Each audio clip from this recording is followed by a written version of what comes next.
전북 완주에 GMO, 즉 유전자 변형 작물 경고판이 나붙었다. 이 안에 보호작물이라는데 GMO가 들어오겠다는 건 상상도 못했었죠. 바이오 허자드라고 그러던가요? 그 영문에 위험이라는 표시가 있어요. 그래서 그 내용이 그 뭔가 하고 이제 사전에 찾아봤더니 그 병의 원인이 되는 물질. 즉각 중단하라! 지역 농민과 소비자들은 강력히 반발하고 있다. 정부가 시험 재배하려는 작물 가운데 GMO 쌀까지 포함됐기 때문이다. 지역 주민들만의 문제도 아니고, 그리고 아까도 얘기 나왔지만 어떤 뭐 생산자와 소비자만의 문제도 아니고, 농민 문제도 아니고, 전 우리 국민들의 문제고. GMO, 즉 유전자 변형 쌀이 호남의 곡창, 김제평야 턱 밑에 다다랐다.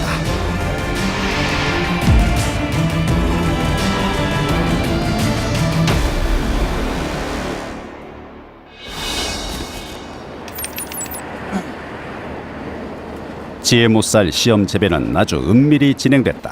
이제 농생묘라고 써 있잖아요. 농생묘. 네, 농생명. 말은 좋은데 지난번에 거기 가서 그랬어요. 농생명로라 하지 말고 GMO로라, GMO로 죽음의로라 하자. 농촌진흥청 국립식량과학원이 전북 완주에 들어선 것은 2015년 5월. 올해부터 이곳에서 GMO 작물을 시험 재배한다는 사실이 드러났다. 여기가 GMO 단지라고 본인들이 인정을 하셨어요.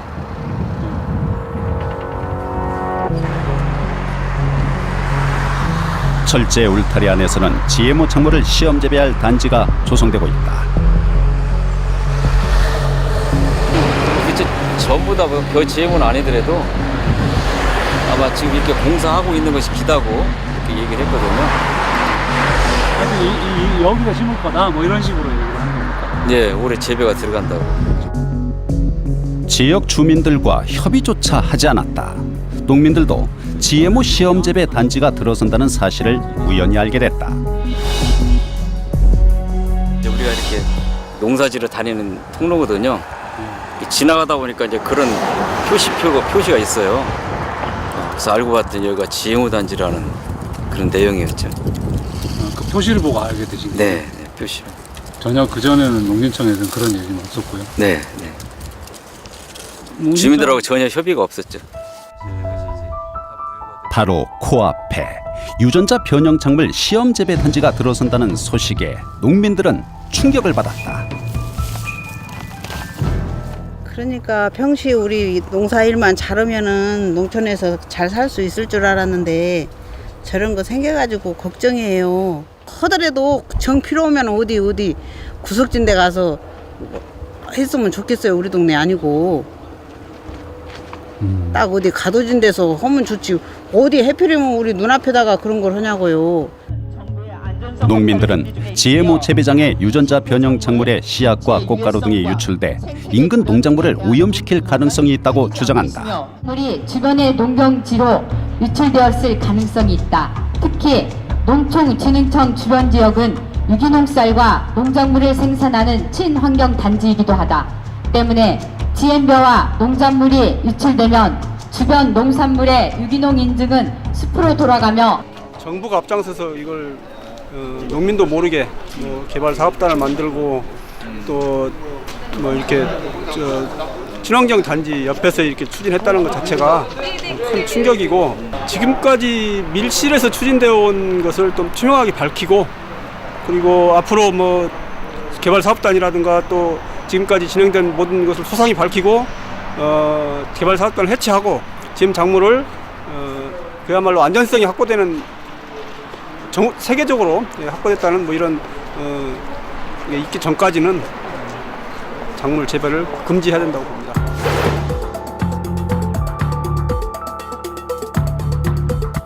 GMO, 즉 유전자 변형 농작물 시험 재배를 이토록 반대하는 이유는 무엇일까? GMO란 의도적으로 특정 유전자를 변형한 농작물을 말한다. GMO가 처음 등장한 것은 20년 전인 1994년. 이후 토마토, 콩, 옥수수 등 수많은 GMO 작물이 개발됐다. 그러나 지금까지 존재하지 않았던 새로운 형질의 생물이 인간과 자연 생태계에 어떤 영향을 미칠지 아직 확인되지 않았다. GMO 개발을 우려하는 근본적 이유다. 특히 GMO 쌀 시험 재배 장소가 전통적인 쌀의 고장인 김제평야 일대라는 점에서 더욱 충격을 준다. 농촌진흥청이 익산에서 GMO 쌀을 시험 재배했다는 사실을 처음 폭로한 사람은 원광대학교 김은진 교수다. 김 교수 역시 지난해 말 우연한 기회에 이 정보를 알게 됐다. 익산 지역을 어떻게 하면 난GMO 선언을 할 수 있을까? 그래서 GMO와 관련된 뭐 이런 거 호남 시험 재배장이 도대체 뭘 하고 있나 뭐 이런 것들을 찾아보는 과정에서 12월 29일인가 뭐 하여간 그때쯤에 특허가 결정이 났다라는 걸 찾은 거예요. 그래서 특허 결정문을 확인을 했는데 특허청에 들어가서 결정문을 확인해 보니까 수원하고 익산하고 밀양 세 곳에서 그 시험 재배를 했다고 나오고 2014년 농촌진흥청은 벼의 염색체에 항산화 성분이 있는 라스베라트롤 합성 유전자를 삽입한 GMO 쌀에 특허를 냈다. 이 특허 정보에는 전북 익산과 수원, 밀양에서 GMO 쌀을 시험 재배했다고 명시돼 있다. 모두 농촌진흥청 산하 국립식량과학원 벼 시험 재배장이다. 이곳 익산에서는 2013년 라스베라트롤 벼를 시험 재배했다. 현재는 폐쇄된 상태다.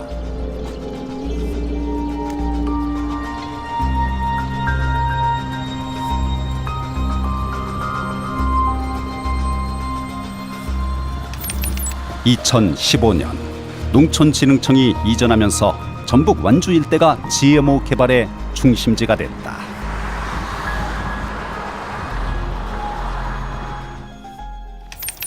한국에서 GMO 개발은 어디까지 진행되고 있을까? 농촌진흥청 산하 국립농업과학원이다. 연구원들이 형광 누에고치 등 각종 GMO 동식물 연구를 진행하고 있다. 저거 있지 않습니까? 흙가루 이런 것 때문에 묻을 수 있어요. 그렇죠. 지금은 이제 오픈을 안 하고 국립원예과학원 시험 재배장 취재가 제한됐다. 14개 동의 시설 하우스 중 4개 동 안에서 현재 GMO 사과를 재배하고 있다.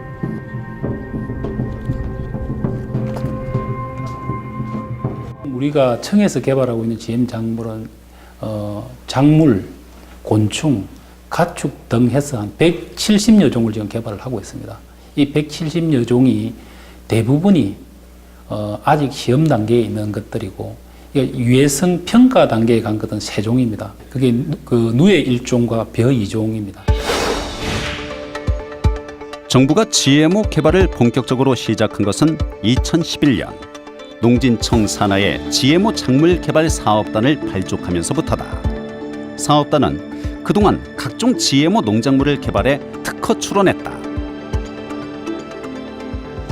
2014년 특허를 낸 가뭄에 강한 GMO 벼다.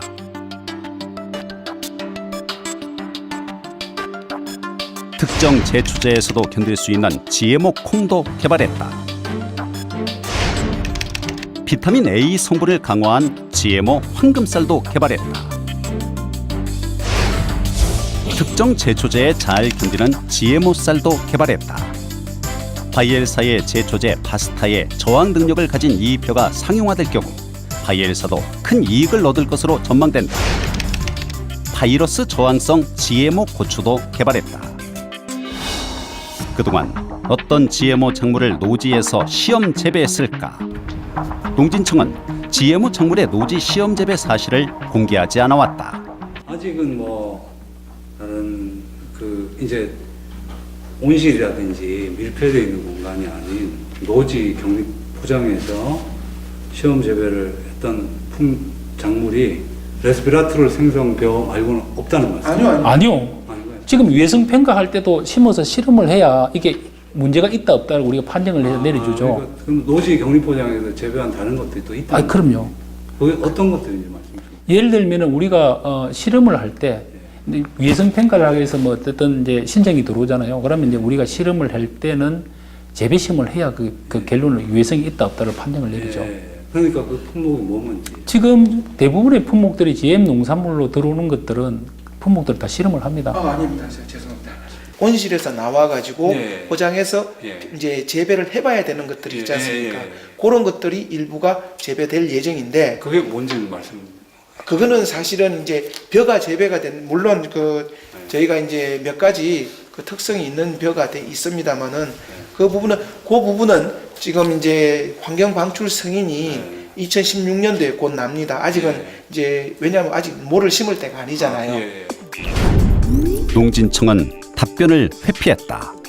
어떤 GMO 작물이 환경 방출 실험, 즉 실험실 밖에서 재배할 수 있게 허가를 받았는지 직접 찾아봤다. 제초제 저항성 GMO 들잔디, 바이러스 저항성 형질 조난 감자, 레스베라트롤 합성 GMO 벼 등이 2015년 이후 실험실 밖에서 시험 재배할 수 있다는 허가를 받았다.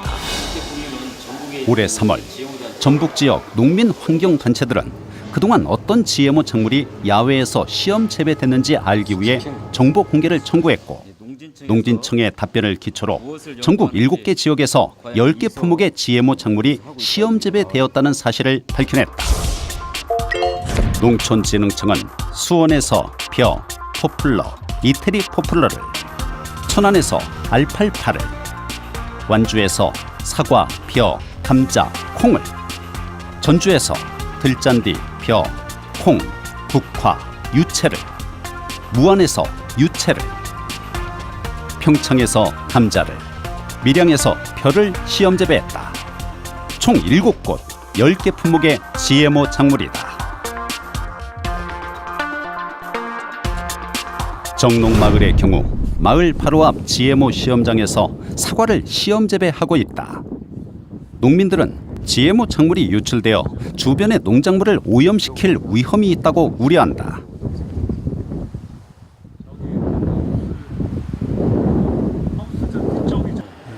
아무리 시설 다 했다고 뭐 공기로, 바람으로, 새로, 쥐로, 물로 이렇게 다 오염될 수 있는 부분인데, 그 철조망 거기다 망 씌워놨대요, 하우스에다.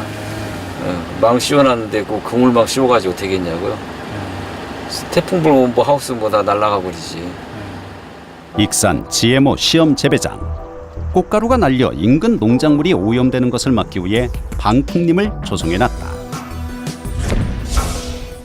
GMO 작물을 재배할 때는 유출을 막기 위해 방풍림과 방충망 등 차단 시설을 갖추도록 관련 고시에 명문화했다. 찌똥나무가 식재되어 있기 때문에 화분이 비산될 우려는, 여기 지금 벼가 많이 커봐야 얼만큼 크겠습니까? 벼는 여기거든요. 이 찌똥나무가 이래가지고 목을 가리고 있으니까 화분이 날아간다고 보기는 좀 어렵지 않겠습니까?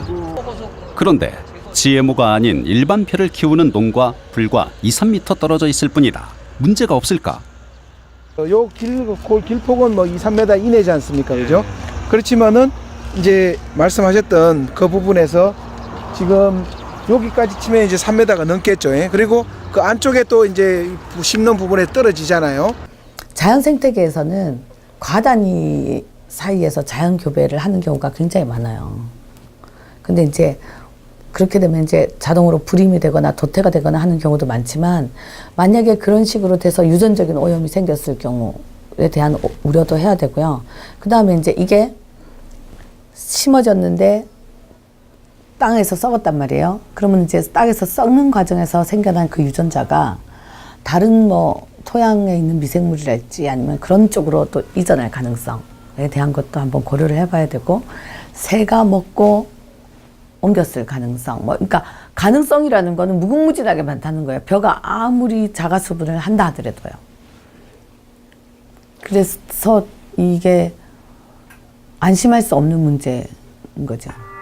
해외에서는 실제로 시험 재배장의 GMO 벼가 일반 농장에 유출돼 막대한 피해를 입기도 했다. 2006년 미국 최대의 쌀 수출업체 라이스랜드사의 수출용 쌀에 GMO 쌀이 발견됐다. 이 GMO 쌀은 바이엘사가 시험 재배하다가 4년 전 중단했는데, 그 사이 씨앗이 퍼져 인근 일반 농장으로 유출된 것이다. 이로 인해 미국의 쌀 거래량이 급락하고 유럽과 일본, 한국 등이 일시 수입을 중단하고 재발 방지를 요구하는 사태까지 벌어졌다. 당시 쌀 농장주와 무역업체들이 소송을 제기해 바이엘사는 거액의 배상금을 물기도 했다.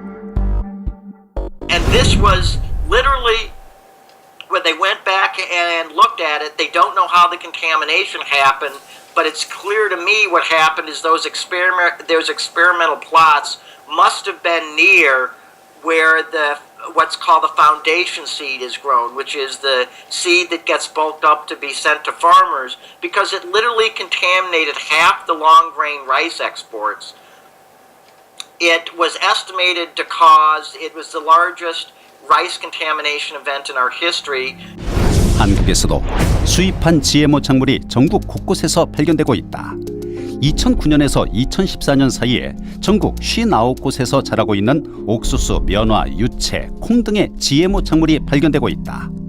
이미 GMO가 국토를 오염시키는 단계로 접어든 것이다. 그래서 지금까지는 이 문제가 GMO의 문제가 식탁의 문제였다면은 이 식탁의 문제가 이제는 우리나라에서 GMO를 시험 재배하고 이거 상용화하고 그래서 전국의 여러 곳에서 이거 상용화를 위한 상업적 재배가 시작이 된다고 하면은 이것은 들판의 문제로 이제 전 국토의 문제로 진화되는 거죠. 그래서 아직도 이게 안전하냐, 안전하지 않다, 또 안전하다, 없는 것도 검증되지 않은, 그런데 만약에 이게 문제가 되면은 차단할 수 있는 차단 장치가 없는 게 이제 GMO거든요. 그래서 이것은 GMO를 수입해서 식품으로 쓰는 것도 여전히 국민들은 80%가 여전히 불안하다고 생각이 되는데, 이것이 만약에 들판의 문제로 갔을 때는 우리나라 국민들이, 우리나라 소비자들이 우리나라에서 생산된 농산물을 불신하게 되는 그런 문제가 또 발생하게 되거든요. 정부는 왜 굳이 GMO 작물을 개발하려고 하는 것일까? 우리가 기존에 있는 육종기술 우수한 개체 2개를 교배를 해서 만들어내는 우수한 종자는 사실 21세기, 22세기로 가면서 한계에 부딪힙니다. 극한 기온이 되거나 기후변화가 생길 때 생존할 능력이나 이런 게 떨어지기 때문에 이런 것에 이겨낼 수 있는 기술은 생명공학 기술이다.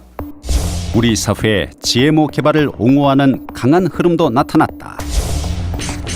GMO 작물 개발 사업단장 박수철 씨와 이철호 교수가 쓴 GMO 바로 알기라는 책이 대표적이다. 이 책은 GMO가 안전하며 미래에 닥칠 인구 문제와 기후 문제를 해결할 대안이라고 강조한다.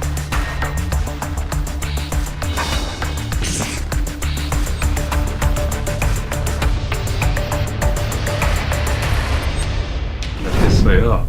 그래가지고 이걸 6,000부를 찍어가지고 전국에 있는 중고등학교 교장 선생님들한테 전부 보냈습니다.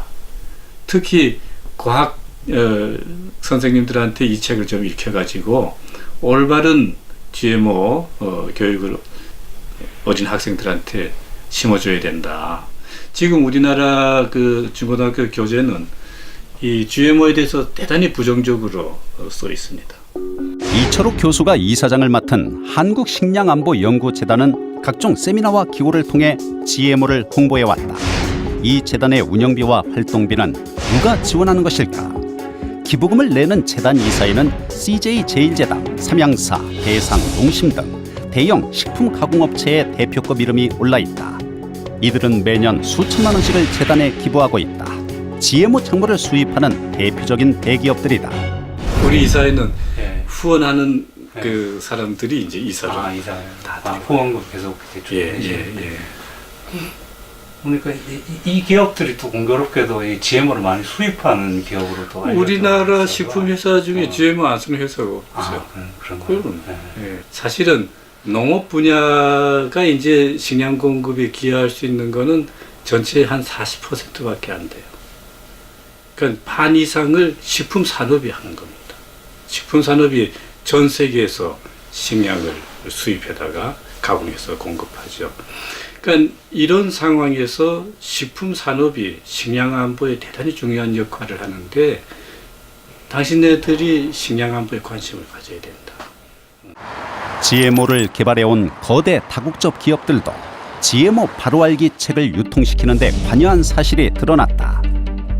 다국적 GMO 개발업체 몬산토 한국지사이다. 2015년 몬산토는 2차례에 걸쳐 5,177만 740원을 한국식량안보연구재단에 기부했다. 이 책을 6,000부를 구입한 비용.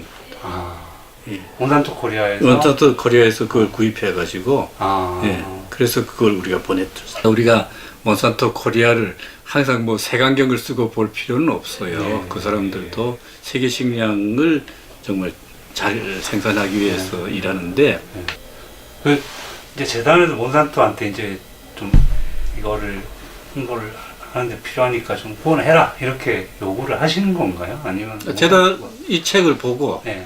그 크롭 라이프 코리아라는 조직이 있어요. 예, 그쪽에서 이제 제안을 한 거죠. 아, 이런 건 보내야 되겠다. 그래서 우리가 이제 도와준 것도 필요한 거고 우리가 생각했을 때. 몬산토와 이철호 교수를 연결해준 크롭라이프 코리아 홈페이지다. GMO 개발업계의 최강자인 다국적 기업들이 회원 명단에 올라있다. 바이엘, 듀폰, 신젠타, 몬산토, 바스프, 다우 등 6개 기업이 회원이다. 서울 서초동에 위치한 크롭라이프 코리아 사무실이다. 벽에 GMO 홍보물이 걸려있다. 벨기에에 본부를 둔 크롭라이프는 수출입 문제 등 GMO 관련 다국적 기업의 이익을 대변해온 단체다. 크롭라이프 코리아의 대표 김태산 씨는 농촌진흥청 관료 출신이다. 그는 농진청에서 유전자원 과장을 지냈다. 그러면에서 그런 그 국내에서 GMO 수입 승인에 관한 그 업무들을 하고 있습니다. 그러니까 그냥 뭐 행정적이라고도 할 수 있고요. 그런 실제로 제도적인 부분과 그렇습니다. 예, 이게 승인이 떨어지지 않으면 우리나라에서 이를테면은 어떤 그 특정 옥수수에 대해서 새로운 GMO가 개발됐습니다. 그러면은 미국에서 이제 한국으로 이제 승인 요청이 들어가게 될 때 그거를 도와주는 역할을 하는데 그거를 회원사들이 담당하죠. 그게 잘 통과될 수 있도록 국내 규정을 준수한다는 의미는 거기서 요구하는 모든 제반 과학적 데이터들을 제시해주고 이상이 없음을 알려주고, 예, 그런. 다국적 기업의 이익을 대변하고 GMO를 옹호하는 학자들은 한결같이 GMO는 안전하다고 주장한다. GMO라고 하는 것은 1996년에 처음 상용화가 됐거든요. 그럼 20년이 지났는데 20년 동안 미국에서는 생산되는 콩이나 옥수수를 아무런 표시하지 않고 미국 국민이 20년 동안 먹었어요. 3억 명이 넘는 국민들이. 거기에 한 건도 부작용이 보고된 게 없거든요. 그러면 GMO의 안전성은 더 이상 얘기할 필요가 없는 거죠. 과연 GMO의 안전성 논란은 끝난 것일까? GMO의 연구 개발 등 전 과정을 모니터해온 공공기관에 물어봤다. 한마디로 말씀드려서 제 생각으로는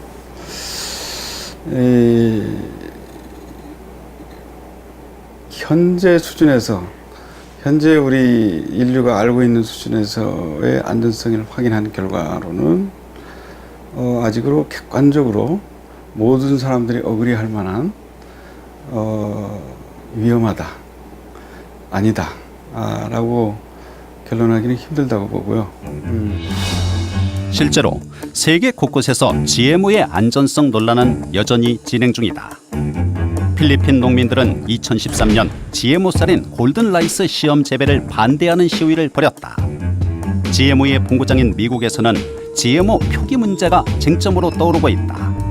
미 버몬트주는 올해 7월부터 모든 가공식품의 GMO 사용 여부를 표기하도록 법을 개정했다.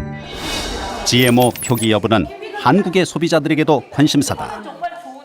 안전성이 확인되지 않은 상황에서 GMO 포함 여부를 알고나 먹자는 것이다. 아까울 수는 있을 것 같아요. 그거 한번 문의를 해봤으면 좋겠어. 그러니까 진짜 그냥 우리 먹거리기 때문에 소비자의 권리이고 선택에 있어서 GMO를 먹을지 안 먹을지 선택 사항에서는 꼭 필요하다고 생각해요. 알고 먹는 거하고 모르고 먹는 거하고 차이가 있기 때문에 그리고 특히 그게 몸에 좋고 안 좋고를 떠나서 그게 소비자의 권리라고 생각해서 꼭 필요하다고 생각합니다.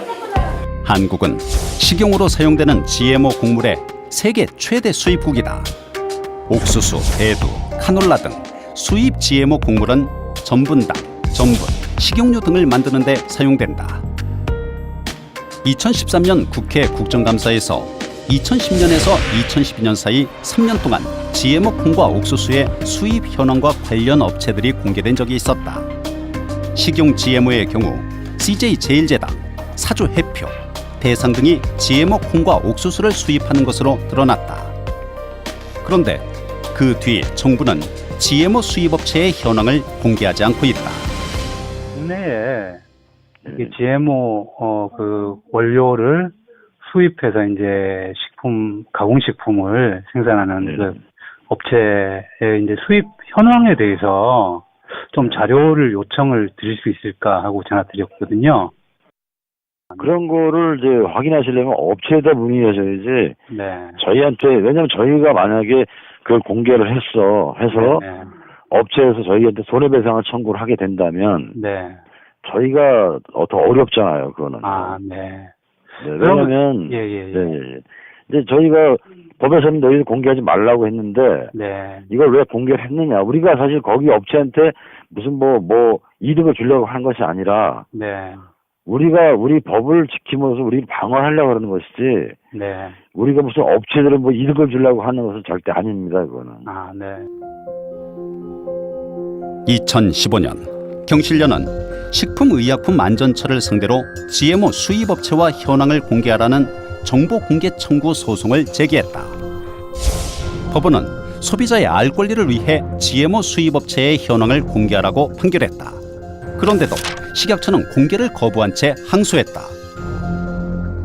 법원은 영업 비밀에 해당하는 건 맞지만 그러한 부분들이 소비자들의 알 권리나 선택할 권리를 우선할 수는 없다. 그리고 이게 공개된다고 하더라도 업체에 해를 미친다는 것을 증명할 수 없다. 그렇기 때문에 공개해라라고 판결을 했는데 뭐 이런 그 업체명 자체는 우리가 공개를 안 하거든요. 네. 예. 그래서 왜냐면 그거를 공개했을 경우에 네. 그 상대 업체라든지 이런 쪽에 어떤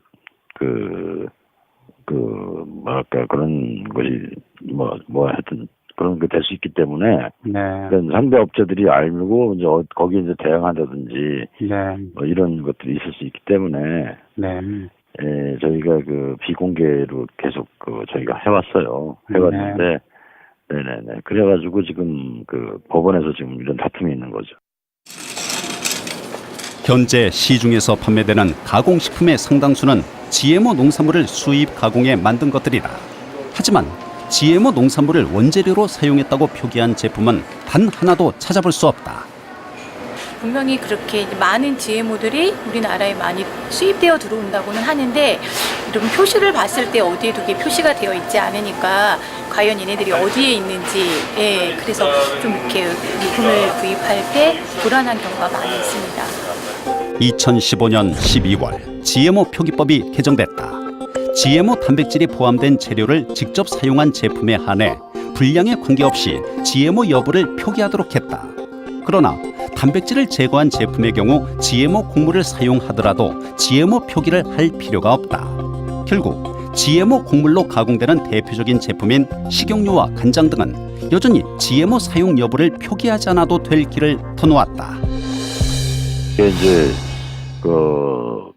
국내에서 만약에 DNA가 없는 경우에 표시를 하라고 하면 그걸 원료로 한 콩기름이나 옥수기름을 사용해서 제조한 원료들은 다 그런 표시를 다 해야 되잖아요. 네네. 그러면 우리나라 식품에 거의 한 20% 이상을 어떻게 다 표시를 하게 되잖아요. 그렇게 되면 GMO로 표시를 다 해야 되니까. 결국 소비자의 권리보다는 GMO 관련 기업과 산업을 고려한 법 개정이라는 비판이 나온다.